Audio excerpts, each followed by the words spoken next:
Anak-anak kita adalah generasi masa depan. Tapi bagaimana jika disiplin mereka tidak dibangun dengan hukuman, tapi dengan empati dan kasih sayang? Apakah itu mungkin dilakukan? Halo semuanya, saya Hadi Subroto dari SMA Negeri 2 Ponorogo. Pada kesempatan ini, saya mengikuti EJIS 2025 dengan menghadirkan inovasi yang bernama BENAR, yaitu bangun empati, nurturing, dan restitusi untuk menciptakan budaya positif dan siswa yang berkarakter. Nah, di tengah perkembangan zaman yang semakin kompleks, itu meningkatkan tantangan sekolah dalam upaya menegakkan kedisiplinan siswa. Salah satu tantangan terbesar adalah kenakalan remaja, baik di lingkungan sekolah maupun di luar sekolah. Data dari Kementerian Pendidikan dan Kebudayaan pada tahun 2020 menunjukkan ada sekitar 45% siswa itu terlibat kenakalan remaja, termasuk perundungan, narkoba, bahkan tawuran antar pelajar.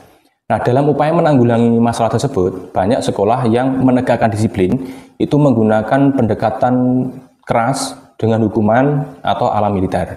Nah, bahkan di beberapa daerah itu membuat program untuk mengirim siswa yang bermasalah itu di barak militer TNI. Nah, tentunya pendekatan ini dirasa melanggar hak asasi anak dan juga tidak ramah terhadap emosional anak.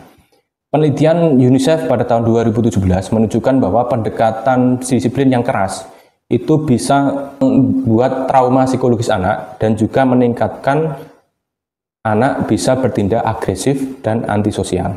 Nah, dalam konteks ini tentunya pendekatan disiplin positif diperlukan. Disiplin positif itu mengutamakan pemahaman, dialog, dan kasih sayang sehingga membimbing siswa berperilaku lebih baik tanpa menggunakan hukuman, baik verbal maupun fisik. Nah, inovasi benar hadir sebagai solusi masalah tersebut dengan pendekatan yang lebih empati dan konstruktif. Inovasi benar ini sudah dilaksanakan di SMA Negeri 2 Ponorogo, berkolaborasi antara guru kelas, guru BK, dan juga orang tua siswa.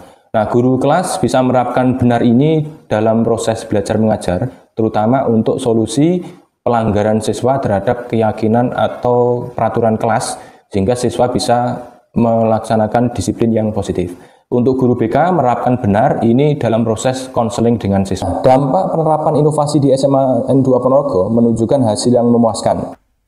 Yakni ada tabel 1 dan tabel 2.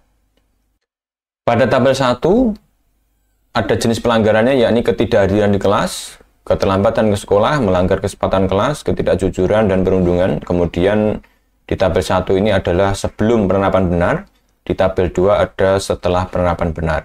Nah, dari tabel menunjukkan bahwa sebelum penerapan benar itu persentase kedisiplinan siswa adalah 46,6%, kemudian setelah penerapan benar persentase kedisiplinan siswa meningkat menjadi 86%. Selain itu, hasil pengamatan menunjukkan suasana kelas lebih kondusif, siswa lebih bertanggung jawab dalam memperbaiki kesalahan, bahkan hubungan antara guru, siswa, dan orang tua menjadi lebih harmonis. Perkenalkan, nama saya Muhammad Ilgo Nasir dari kelas 11-1. Saya setelah mengikuti wawancara dari Pak Hadi, sekarang saya sudah kelas 11, mau memperbaiki diri dan lebih mengutamakan pembelajaran daripada organisasi dan semaksimal mungkin untuk mengimbangkan organisasi sama pembelajaran. Nah, lalu seperti apa penerapan dari konsep benar ini? Jadi benar ini dibangun dari 3 pilar, yakni yang pertama adalah empati, kedua nurturing, dan ketiga adalah restitusi. Pada bagian empati, siswa diajak untuk memahami perasaan orang lain, karena memahami perasaan dan sudut pandang orang lain adalah awal dari disiplin yang sejati.